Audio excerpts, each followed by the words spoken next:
बिस्मिल्लाहिर्रहमानिर्रहीम। लाखों दरूद करोड़ों सलाम हज़ूर नबी करीम सल्लल्लाहु अलैहि वसल्लम की ज़ात अक़दस पर। किसी भी काम का आगाज़ हम अपनी सोच और अक़ल से करते हैं और यही एक तरीक़ा ज़िंदगी में होना चाहिए कि हम सबसे पहले किसी काम के बारे में सोचते हैं और अपने अक़ल से उसको करने का फ़ैसला करते हैं। दुनिया में तमाम चीज़ें दो वक्त वजूद में आती हैं। एक जब हम उनके बारे में सोचते हैं, उनके बारे में तसव्वुर करते हैं, तो ये सोच के नतीजे में वो चीज़ वजूद में आती है और फिर जब हम उस पर अमली तौर पर काम कर रहे होते हैं और अमली तौर पर काम करने के बाद उसका जो वजूद अमल में आता है तो उस वक़्त वो चीज़ मर्ज़ वजूद में आती है। सबसे पहले हमें काम करते हुए अपनी सिमत का तयन करना होता है और हमें ये मालूम होना चाहिए कि हम किस सिमत में जाना चाहते हैं। हमें ये फ़ैसला कर लेना चाहिए कि हमारे काम करने की सिमत क्या है, हम ये काम क्यों कर रहे हैं और इस काम करने के नतीजे में हमें या किसी और को क्या फ़ायदा पहुंचेगा। जब हम ये फ़ैसला कर लेते हैं कि हमें किसी काम को करना है तो फिर हमें चाहिए कि हम इसकी तफसीलात को तरतीब से लिख लें और ये तय कर लें कि इस काम को करने में आपको कौन लोग हेल्प करेंगे, किन लोगों की मदद दरकार होगी और वो किस हद तक आपकी मदद कर सकते हैं, आपको क्या करना है और किस तरीके से इस काम को करना है। इस काम को करने में दूसरे लोगों का कितना हिस्सा होगा जो आपकी हेल्प कर सकेंगे। हमें काम को करते हुए उसके अंजाम को सोचकर ये तय कर लेना चाहिए कि इस काम को करने के नतीजे में हम किस मुकाम पर पहुंचेंगे और उस मुकाम पर पहुंचने के बाद हमें इसके क्या फ़वाइद हासिल होंगे या किसी भी मुआशरे को, सोसाइटी को और दीगर अफराद को इसके क्या क्या फ़वाइद हासिल होंगे। अगर हम एक लम्हे के लिए सोचें कि हमारी ज़िंदगी का आखिरी दिन है और हमारा जनाजा जा रहा है और लोग हमारे बारे में क्या सोच रहे हैं, तो एक पूरी तरतीब के साथ वो तमाम मराहिल हमारे सामने आ जाएंगे कि जिनके बारे में हम ये तय कर लेंगे कि हमें क्या कुछ करना चाहिए था और हमने क्या कुछ किया, कौन सी तरतीब हमारे सामने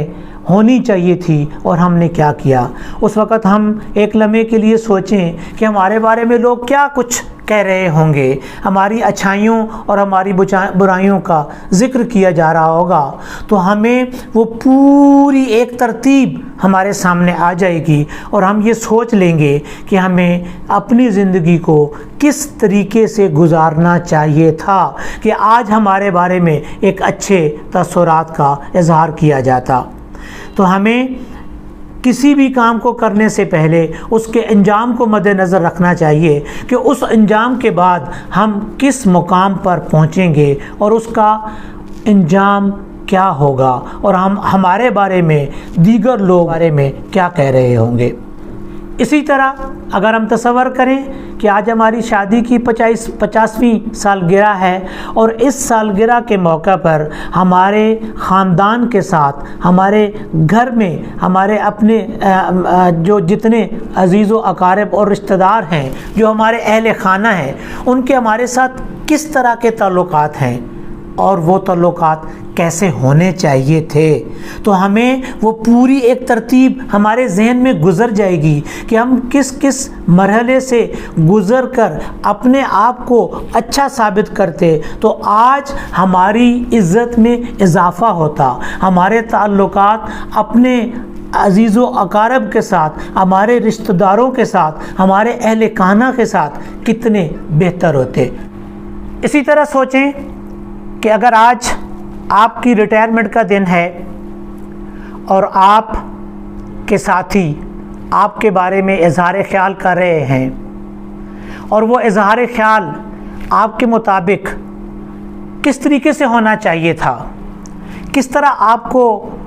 बाइज़्ज़त तरीके से आपके बारे में लोग ख्याल करते और वो ख्याल लोगों की दिल की गहराइयों से निकलते, आपके ताल्लुकात कैसे होने चाहिए थे। आप बतौर एक मातहत के, एक अफसर के, और आपके बतौर अफसर दूसरे लोगों के साथ ताल्लुकात कैसे होने चाहिए थे, अपने साथियों के साथ आपके ताल्लुकात कैसे होने चाहिए थे कि आज वो आपकी इज़्ज़त अफजाई करते। तो वो एक पूरी तरतीब आपके सामने आ जाएगी और वो एक पूरा खाका आप तरतीब दे लेंगे। इसी तरीके से हम किसी भी काम को करने से पहले अगर उसके अंजाम को देख लें कि इसके अंजाम पर पहुंचकर हम इसके बारे में क्या सोच रहे होंगे, तो वो पूरी एक तरतीब हमारे सामने आ जाएगी और हमें इस तरतीब को मद्देनज़र रख कर किसी भी काम को करना होता है। इसका बेहतरीन तरीका ये होता है कि आप इन तमाम चीज़ों को एक कागज़ पर तहरीर कर लें, अपने ज़िम्मे कामों को एक तरतीब से लिख लें और आपके दूसरे लोग किस हद तक आपकी मदद कर सकते हैं, तो आपका काम आसान हो जाएगा, आपको काम करना आसान हो जाएगा। लेकिन अगर आप किसी से ज़्यादा तवक्कुआत लगा लेंगे और वो उन तवक्कुआत को पूरा नहीं कर सकेंगे तो फिर आपके लिए वहाँ पे परेशानी का सबब बनेगा। लिहाजा अपने काम की नौइयत को समझें और उस नौइयत को समझने के बाद ये तय करें कि इस काम में मेरा कितना हिस्सा होगा, मैं किस किस हद तक जा सकता हूँ, मैं किस हद तक काम कर सकता हूँ और उस काम के लिए करने के लिए मेरे जो दीगर लोग हैं वो किस हद तक मेरी मदद कर सकते हैं। अगर ये सारा एक खाका एक तरतीब से आप तहरीर कर लें तो फिर किसी भी मुश्किल काम को करना आपके लिए आसान हो जाएगा और आप मुश्किल से मुश्किल काम को भी बड़े शौक़ और लगन के साथ और प्यार के साथ कर जाएंगे।